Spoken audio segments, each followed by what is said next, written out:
Okay.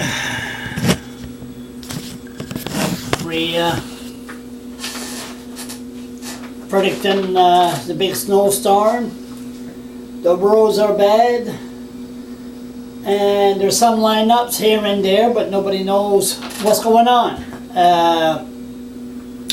There's no communication during the snowstorm between the emergency response team and the citizen, because the emergency response team don't feel it's important to send a message to the citizen of what's going on. They don't have a police scanner anymore, and that's to, we're just waiting for the first citizen to get murdered, to get killed by the Fredericton police force. But it hasn't happened yet. I'm very, very surprised, because they got no watchdog to watch over the dirty cops.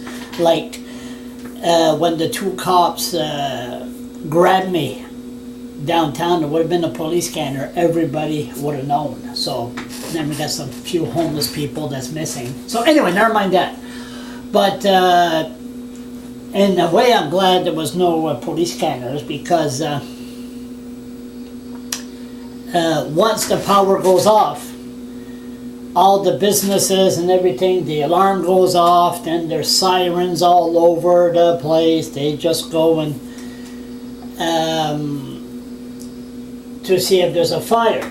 So they're not allowed to tweet, because I don't get it. The emergency response team are a bunch of cowards. They said, oh no, the language commissioner said you cannot tweet, because you're not tweeting en français. It has to be proper French, proper français, not chiac or anything else, Quebec French.